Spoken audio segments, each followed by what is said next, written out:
नमः संस्कृताय दोस्तों, यूट्यूब से मैं साधना आप सबका स्वागत एवं अभिनंदन करती हूँ। कैसे हैं दोस्तों आप लोग? आशा करती हूँ कि स्वस्थ व्यस्त मस्त होंगे, अपना और अपने परिवार का ख्याल रख रहे होंगे। दोस्तों इसी आशा और विश्वास के साथ दोस्तों आइए आज का पाठ शुरू करते हैं। आज हम लोग फिर से महाकवि कालिदास द्वारा रचित मेघ रघुवंशम महाकाव्य लेके हाजिर हुए हैं। दोस्तों रघुवंशम महाकाव्य में हम लोग सामान्य परिचय के अंतर्गत विभिन्न सूक्तियों का अध्ययन कर रहे हैं। दोस्तों ये प्रमुख रूप से जो सूक्तियां हैं सभी प्रतियोगी परीक्षाओं में पूछी ही जाती हैं। जहां कहीं रघुवंशम महाकाव्य सिलेबस में है, जैसे UP, TGT, Rajasthan, Jharkhand, MP, जहां कहीं भी हो सभी प्रतियोगी परीक्षाओं में पूछे जाते हैं। तो हम लोग रघुवंशम महाकाव्य के 19 सर्गों में से सभी जो है सर्गों से जो प्रमुख सूक्तियाँ हैं उसे लेके हाजिर हुए हैं। तो आइए बिना देरी किए हुए हम लोग अपने पाठ की शुरुआत करते हैं। दोस्तों तो यहाँ से हमारा शुरू होता है। यहाँ से हम लोग 5 तक पढ़ लिए हैं। 6वें नंबर से शुरू होता है, जो 6वां नंबर सर्ग है। 5 सर्ग तक की सूक्तियों का 3 भागों में अध्ययन कर लिया है। आज हम लोगों का चौथा भाग है, तो चौथा या तीसरा भाग है, जिसमें हम लोग 6 नंबर सर्ग नंबर 6 से 22 नंबर श्लोक का सर्ग 6वां है और 22वां श्लोक है, उसका अध्ययन करेंगे। क्या है? नक्षत्र तारा ग्रह संकला अपि ज्योतिष्मति चंद्र असैव रात्रि है। नक्षत्र तारा ग्रह संकला अपि ज्योतिष्मति चंद्र असैव रात्रि है। अर्थात इसमें कालिदास ने कह रहे हैं कि कालिदास के द्वारा कहा गया है कि द्वारपालिका सुनंदा कह रही है, इस सूक्ति को द्वारपालिका सुनंदा कह रही हैं कि राजकुमारी इंदुमती से, किससे कह रही हैं? राजकुमारी इंदुमती से। राजकुमारी इंदुमती से मगध नरेश परंत का परिचय कराती हैं और तारा ग्रह नक्षत्रों से भरी रहने पर भी रात्रि चंद्रमा से ही चांदनी वाली कहलाती है। अर्थात यहाँ कहने का तात्पर्य है कि जो रात्रि होती है वह तारों से भरी होती है, तारों से, नक्षत्रों से, ग्रहों से भरी रहती है, फिर भी क्या होता है कि बिना चंद्रमा का शोभायमान नहीं होती है। जब चंद्रमा आता है, चांदनी रात होती है, तो तभी कहलाती है चांदनी रात। अगर चांदनी रात न हो तो कितना भी तारे ग्रह नक्षत्र भरे रहें, लेकिन वह चांदनी रात नहीं कहलाती है, अंधेरी रात ही कहलाती है।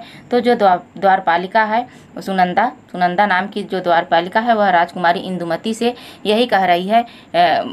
कहने का इसका यही तात्पर्य है कि कितना भी रात सुहावनी लगे, लेकिन चांदनी के बिना वह सुहावनी नहीं लगती, अच्छी नहीं लगती। इसलिए राजकुमारी मगध नरेश के प्यार का परिचय कराती है।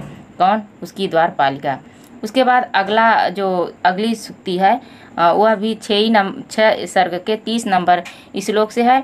यह इसमें कह रहे हैं कालिदास की भिन्न रुचि ही लोकः, भिन्न रुचि ही लोकः, यानी लोग भिन्न भिन्न रुचि वाले होते हैं। क्या होते हैं इस संसार में? लोकः मतलब संसार में क्या होते हैं? लोग जो होते हैं वह भिन्न भिन्न रुचि वाले होते हैं, सबकी रुचि अलग अलग होती है।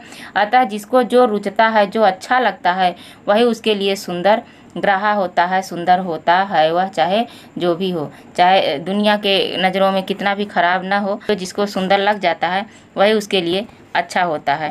उसके बाद अगली सूक्ति जो है वह 6वें सर्ग का 69 नंबर श्लोक है। क्या है? 69 नंबर श्लोक से है। इसमें कह रहे हैं कि नहि प्रफुल्लम सहकारम सत्यवृक्षांतरम काढ़छति षट्पदाली। क्या है? इसमें कह रहे हैं कि नहीं प्रफुल्लम सहकार मित्यम बिच्छांतरम कटाक्षति षट्पदाली है।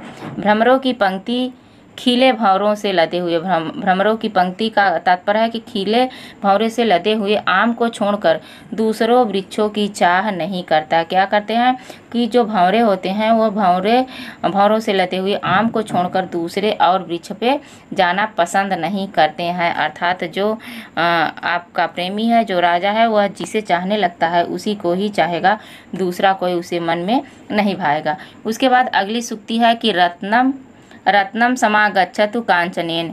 रत्नम समागच्छतु कांचनेन। यह 6वें सर्ग का 79 नंबर श्लोक का जो है सूक्ति है। इसमें द्वारपालिका जो सुनंदा है, द्वारपालिका सुनंदा, वह इंदुमती से अज को वर्ण करने के लिए रत्न की शोभा उसके अनुरूप सुवर्ण से ही होती है, दूसरे से नहीं होती है। वह कह रही है कि अज को ही वर्ण करो, अज जैसा कोई नहीं है। अर्थात उसका कहने का तात्पर्य है यह है कि जो रत्न की शोभा होती है वह सुनार ही, सुवर्ण ही पहचान सकता है, दूसरा और कोई नहीं पहचान सकता। तो उसके बाद अगली सूक्ति जो है, जो 7वें सर्ग की है, 15 नंबर श्लोक है। मनो ही जन्म जानतर संगति ज्ञमः। मनो ही जन्मांतरः असंगति ज्ञमः। इसमें कह रहे हैं कि मन पूर्व जन्म के संबंध को भली भांति पहचान लेता है। क्या करता है? पहचान लेता है। अर्थात राजा अज से इंदुमती का पिछले जन्म का कोई न कोई रिश्ता है। इसलिए जो ऐसा कह के जो है कालिदास ने कह रहे हैं कि जो मन है वह पूर्व जन्म के संबंध को भली भांति पहचान लेता है। मनो ही जन्मांतर असंगति ज्ञमः। उसके बाद अगली सूक्ति है जो 8वें सर्ग की है, 38 नंबर श्लोक की।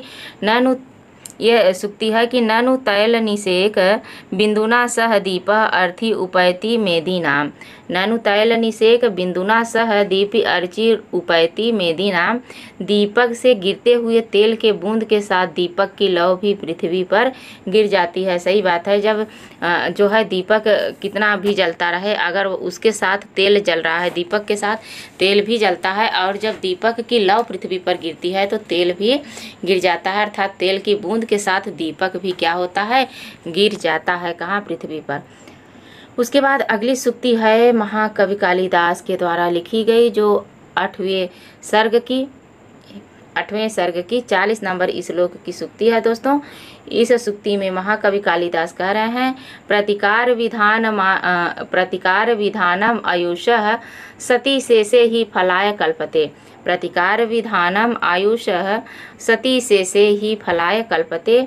यहाँ पे कह रहे हैं कि दवा आयु शेष रहने पर ही काम करती है। क्या? आयु शेष रहने पर ही दवा काम करती है। कहने का तात्पर्य है कि जो दवा है वह आयु अगर शेष है तभी काम करती है। अर्थात वायु के शेष रहने पर भी उपाय सफल होता है, अर्थात नहीं होता। जब मरने वाले होंगे, बूढ़े हो जाएंगे, तो उसमें कौन सी दवा काम करेगी? दवा तभी काम करेगी जब आपकी वायु शेष है, तभी आपका कोई भी मनोरथ, कोई भी कार्य तभी सफल होगा जब आपका जब आयु शेष है। उसके बाद अगली सूक्ति है, ये भी जो है 8वें सर्ग की 43 नंबर श्लोक की सूक्ति है। इसमें कह रहे हैं कालिदास की अभितत्वमयो अपि मार्दव भजते कैव कषा शरीरीषु। अभितप्तमयो अपि मार्दव भजते कैव कथा शरीरीषु।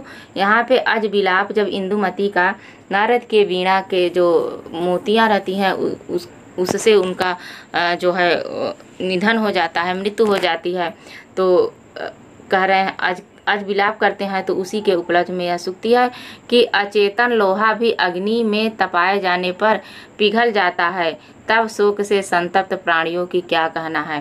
कह रहे हैं जो अचेतन, जिसमें कोई चेतना नहीं होती, वह लोहा क्या करता है कि जब अग्नि में तपाया जाता है तो वह भी पिघल जाता है, लेकिन शोक में पड़े प्राणियों का क्या कहना, उनके ऊपर तो कुछ कहा भी नहीं जा सकता।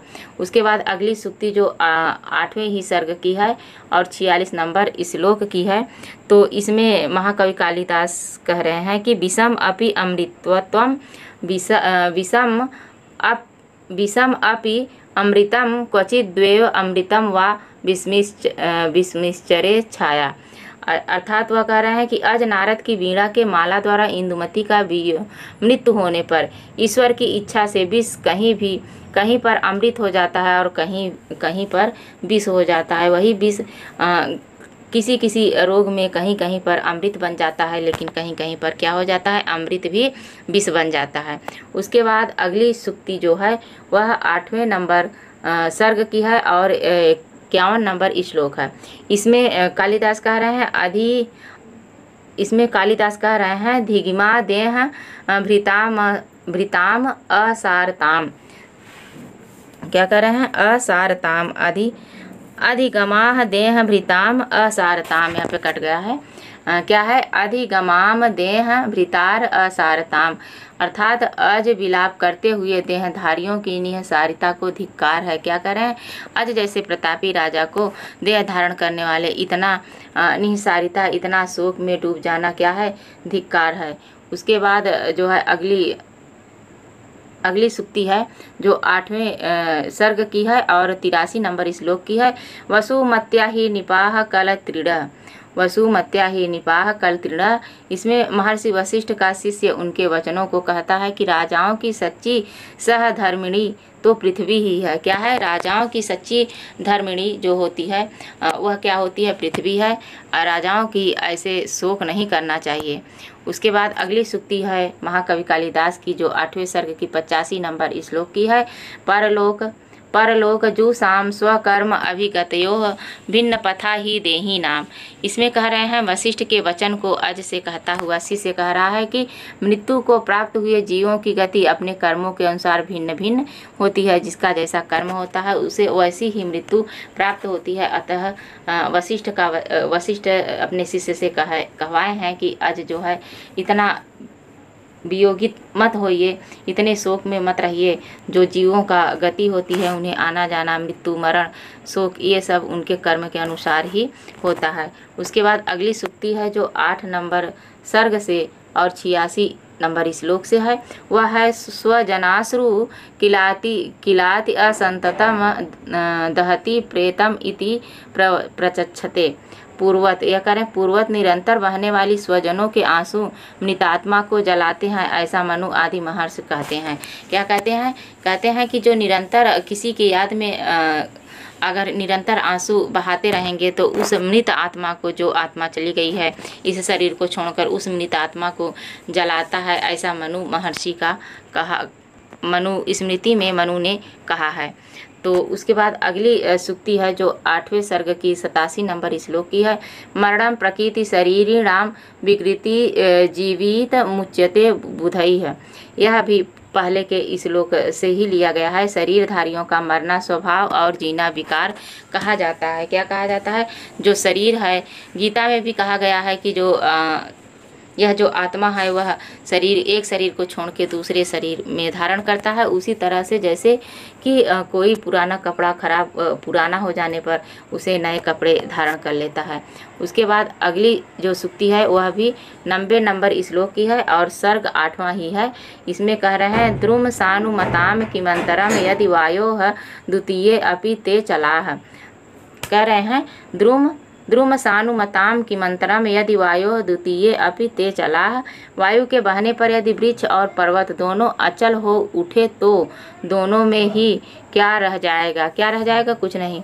अगर वायु बह रही है तो वृक्ष भी और पर्वत दोनों चंचल हो जाए, क्या चंचल हो उठे, वृक्ष भी और पर्वत भी, तो दोनों में अंतर नहीं रहा। वायु के बहने पर वृक्ष डोलने लगता है लेकिन पर्वत क्या होता है, अपनी उस जगह अडिग रहता है, स्थिर रहता है।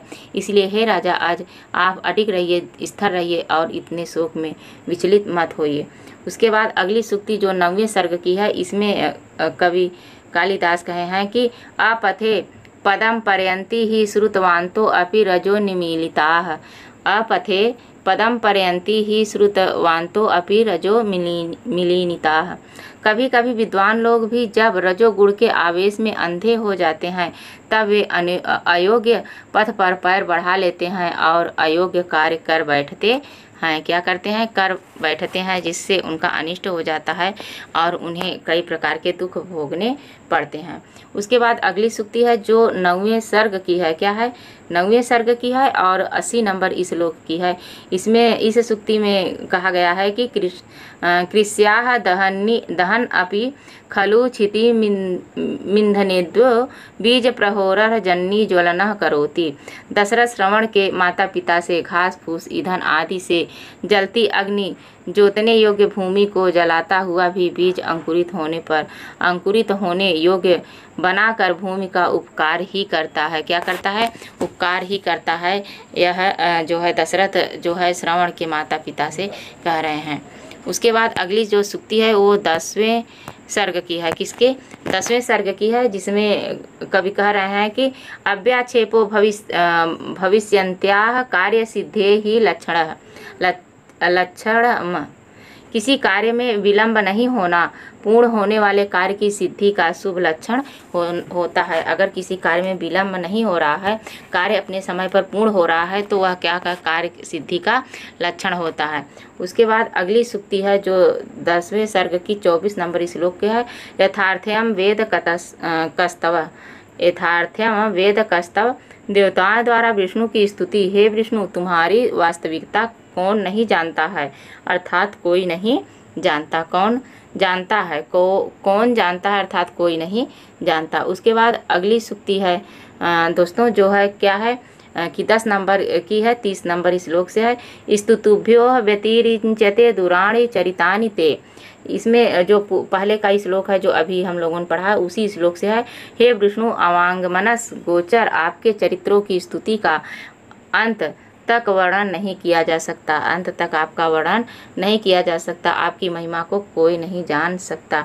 उसके बाद अगली सूक्ति है स्वमेव ही वांतो अग्नेय सारथ्य प्रतिपद्यते। विष्णु इसमें कहा गया है, ये 40 नंबर श्लोक के 10वें सर्ग का है। विष्णु ने देवताओं से अग्नि की सहायता करने के लिए वायु से कहने की आवश्यकता नहीं पड़ती है, वह तो स्वयं उसका सहायता बन बैठता है। उसके बाद अगली सूक्ति है जो 10 नंबर सर्ग से है, 10वें सर्ग से, अच्छा यहाँ पे 10 नंबर और यहाँ से जो है यहाँ से 11 नंबर सर्ग शुरू हो गया है। सर्ग 11 की सूक्ति हम लोग अगले भाग में देखेंगे। आज बस यहीं तक। नमः संस्कृताय दोस्तों, धन्यवाद। और जो हमारे नए साथी हों, चैनल को सब्सक्राइब न किए हों तो सब्सक्राइब करें और अपने कमेंट के माध्यम से अपने सुझाव ज़रूर दें।